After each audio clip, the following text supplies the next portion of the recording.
Sabe, muita gente olha para o livro de Levítico e pensa, nossa, que monte de regra antiga, que coisa sem sentido. Mas a verdade é que ele é muito mais do que isso. Levítico é, na verdade, um projeto detalhado, quase uma planta baixa para construir toda uma sociedade. Ele define tudo, desde a higiene pessoal até a justiça econômica, e tudo isso debaixo de um único grande conceito, a santidade. Bom, para a gente entender essa lógica, vamos seguir um caminho aqui. A gente vai começar pelo corpo, pelo individual, para depois expandir para a nação inteira e finalmente ver como tudo isso se encaixava no ritmo do tempo e da própria Terra. Então, vamos lá. O nosso ponto de partida é o nível mais pessoal que existe, as leis que governavam o corpo humano e o que significava estar num estado de pureza ritual. A primeira coisa que a gente precisa tirar da cabeça é a ideia de que impuro era a mesma coisa que pecador ou sujo, como a gente pensa hoje. Não era nada disso. A impureza ritual tinha a ver com a condição de uma pessoa poder, ou não, entrar num espaço sagrado e participar dos rituais. Exato! O ponto-chave aqui, sabe, é que a impureza era vista como uma parte normal e inevitável da vida. Coisas como nascimentos, mortes, doenças, tudo isso podia gerar impureza. E não era um problema moral, era só um estado temporário que exigia um processo certinho para ser resolvido antes da pessoa se aproximar do sagrado de novo. E olha que interessante, a coisa não parava na pessoa. Essa impureza ritual era tipo contagiosa. Não era só um estado pessoal, não. Ela podia ser transferida pelo contato com objetos do dia a dia, como uma cama ou uma cadeira, e isso acabava afetando, mesmo que temporariamente, outras pessoas da comunidade. Beleza, agora a gente vai sair do nível individual e olhar para o todo. Vamos ver como essa ideia de purificação cresce e se transforma num ritual coletivo, nacional, de limpeza.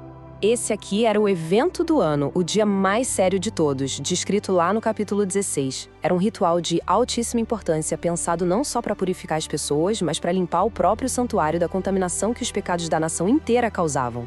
E essa cerimônia com os 2 bodes é genial. Ela mostra as 2 faces da expiação nesse sistema. É como se fosse uma operação em 2 etapas, né? Um bode serve para limpar a casa por dentro, purificar o espaço sagrado com o sangue.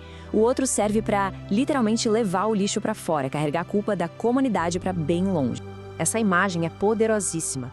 A ideia de um bode, um animal, carregando fisicamente os erros de todo mundo desaparecendo no deserto.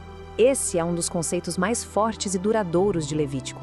Influenciou o pensamento sobre culpa e perdão por milênios. E aqui está a lógica por trás daquela proibição tão séria de não consumir sangue. A ideia era que o sangue era a própria vida, a alma da criatura. E por ser essência da vida, ele era reservado para uma única coisa: o ato sagrado da expiação no altar. Ok, até agora a gente falou muito de rituais, do tabernáculo, mas e a vida do dia a dia?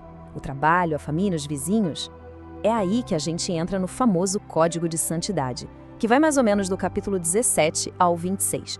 Essa frase aqui, essa é o coração, o motor de todo esse código.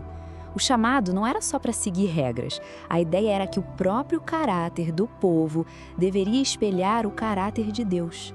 A santidade de Deus tinha que ser vista na vida da comunidade. E quando a gente olha para essas leis, percebe que essa tal santidade não era nada abstrata, era super prática. Tinha a ver com justiça social, com cuidados mais vulneráveis, com honestidade, com respeito aos mais velhos e até com inclusão do estrangeiro.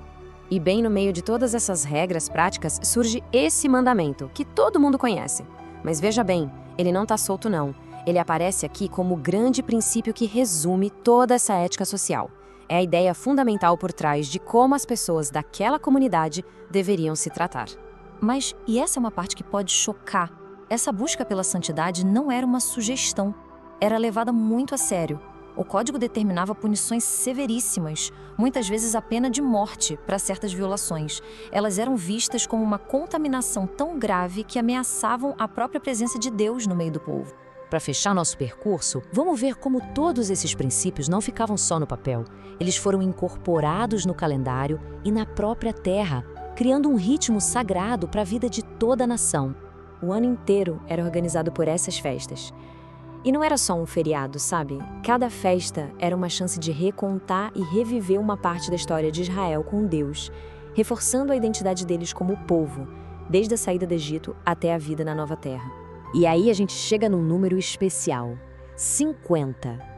Esse número governava um dos conceitos mais radicais de justiça social e econômica de todo o texto. Algo pensado para redesenhar a sociedade a cada geração, o ano do jubileu.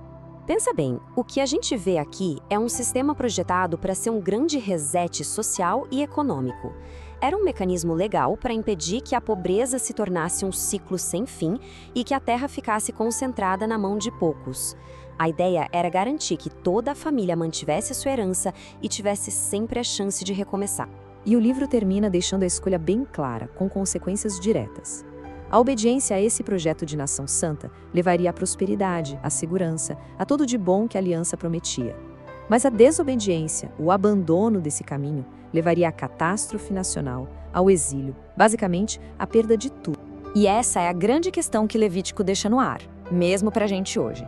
Como uma comunidade define o que é sagrado, o que é justo, o que é uma vida boa em conjunto? O projeto de Levítico é antigo, claro, mas as perguntas que ele levanta a essas com certeza continuam muito atuais.